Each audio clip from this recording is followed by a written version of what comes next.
देखिए, जब से भारतीय जनता पार्टी की सरकार बनी है, शिक्षा, परीक्षा और यूनिवर्सिटीज उसको ध्वस्त करने का और एक रंग में सब कुछ बनाने का प्रयास चलता रहा और लगातार गुस्सा भर रहा था युवा नौजवानों में।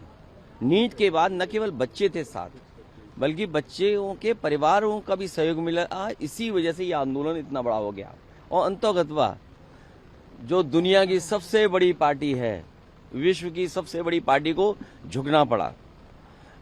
केवल व्यक्ति के चले जाने से नहीं होता है, विचार बदले और जो बनाया हुआ तंत्र वो जब बदलेगा तब जाकर के बच्चों को न्याय मिलेगा। होम मिनिस्टर की सर, होम मिनिस्टर से यूपी तो और आगे है पेपर लीक में।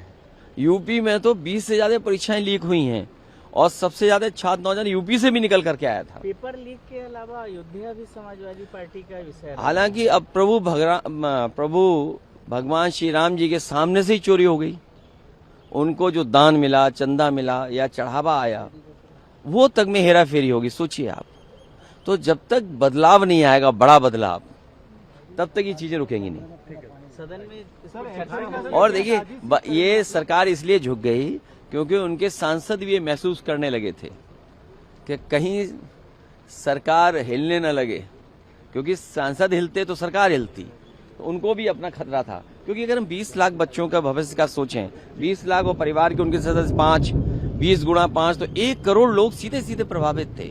1 करोड़ लोग प्रभावित होने का मतलब सांसदों को भी अपना कुछ न कुछ नुकसान दिखाई दे रहा था। इसकी वजह से सरकार झुक गई। एचएम का स्टेटमेंट आज ही करेंगे सर आप लोग? नहीं, एचएम को तो आना ही चाहिए। पुलिस उन्हीं के अंडर है। जो लाठी चला रही थी, पैलेट चला रही थी, आंसू के गैस के गोले चला रही थी, वो तो उन्हीं के अंडर है ना।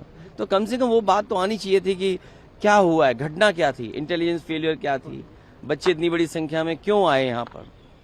तो ये सब जवाब तो हमें नहीं चाहिए, देश की जनता को चाहिए। ये लोकसभा तो देश के लिए है ना।